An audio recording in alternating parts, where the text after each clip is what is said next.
So you might have seen my video about the Stormy Ascent level from Crash Bandicoot 1. Piss.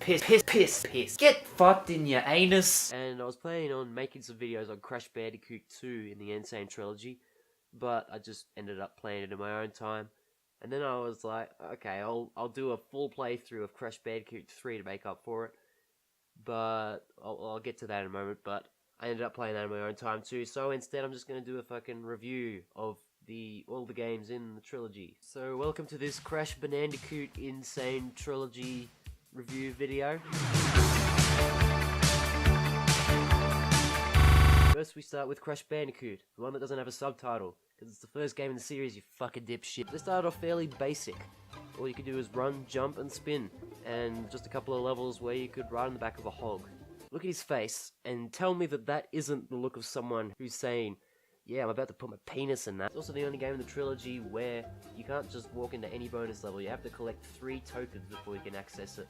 Which in a couple of cases was really pissing me off because some of the tokens were a little bit hidden. Though not massively hidden. I think the worst one was when there was a group of boxes and you had to jump on the one in the center before blowing them all up to access the token. It's not really that much of a stretch, so yeah, I'll give it a pass. And also there were no ridiculous secret portals or anything. All the gems that weren't clear you had to get by completing certain levels without dying, which was frustrating, but it was a little bit less ridiculous than some of the other games' colored gems. Looking back on it after completing the trilogy, the simplicity of it feels kind of refreshing compared to the other 2 games. And whilst every Crash Bandicoot game, I had to look up some things because sometimes hidden boxes and that just fuck with my head too much.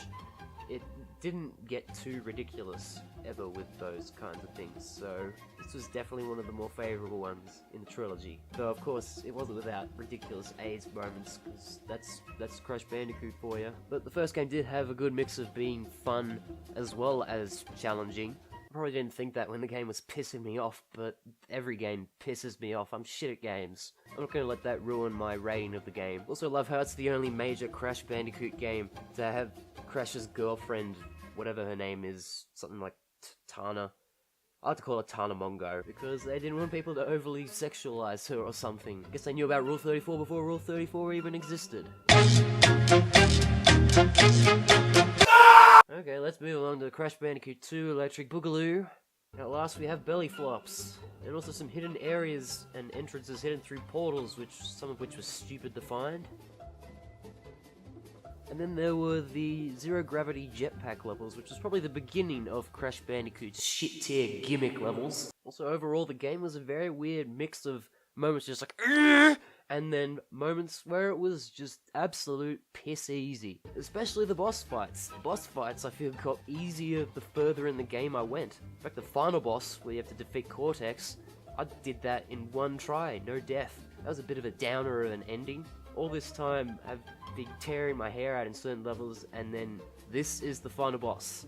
Also, is there ever anything on the screen that says that you can do a long jump after sliding that's a higher jump than normal? Because I don't remember seeing that at all. When there was a bonus level where you have to do that to get to certain boxes, I didn't think it was fucking possible to just jump up there, because normal jump did nothing. But then I looked it up and it was like, oh, you can long jump.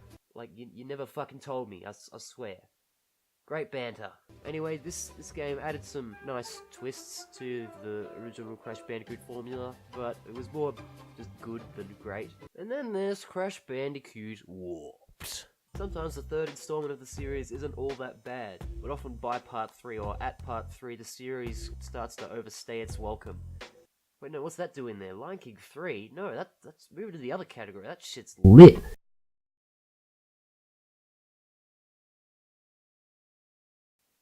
Okay, house is empty now, so I'll try and raise my voice a little bit more.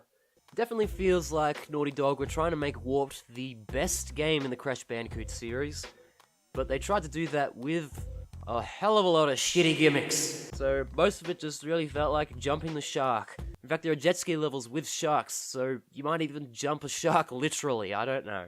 In Crash Bandicoot 2, if you complete the game, you unlock the Speed Shoe ability, which allows you to do the time trials much faster.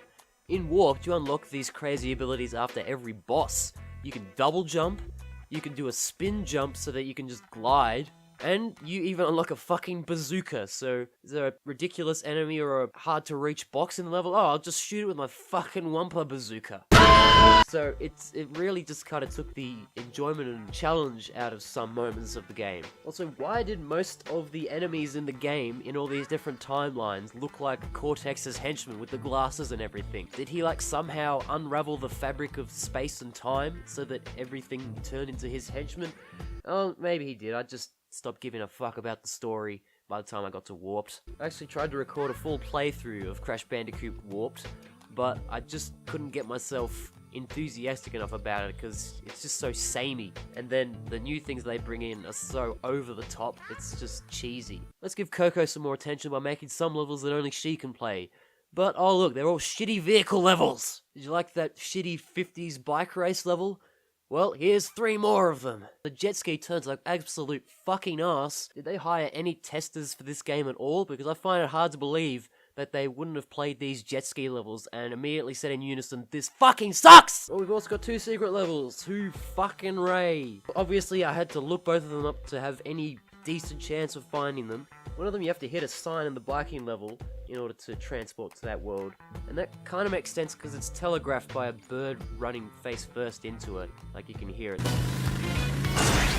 That makes a little bit of sense. But the other secret level, you just gotta go to one of the pterodactyls that takes you off the screen, which it does anytime you run into a pterodactyl, and this one just happens to take you to this other world. What?! If I had $1 for all of the hidden things and pathways and shit in the Sane Trilogy that I never would have found in a million fucking years, I would have had about $10. On the other hand, I gotta give this game props for putting good use to time trials and relics. In the other games, it was just a matter of, if you want an extra achievement, here, grab some gold relics. But in this, you have to get the relics in order to collect all of the gems. I at least respect the idea that they actually have some purpose. Now the last of these relic levels is a race with planes. And I was really struggling with it because this plane was so fucking slow, I couldn't even overtake a single plane. But then I looked up how to complete it, and it turns out if you barrel roll through the rings, you get a massive speed boost. Yeah, I totally would have figured that out on my own, because that totally makes sense! Also, the time trial in the Hot Cocoa hidden level was really busting my fucking ass. But then I found out that you could actually blow up the nitro crates blocking the exit without dying, so I just did that.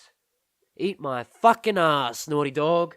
Eat it all! So, Crash Bandicoot 1, solid 3.5 out of 5. Crash Bandicoot 2, probably the same. Crash Bandicoot Warped, 2 out of 5.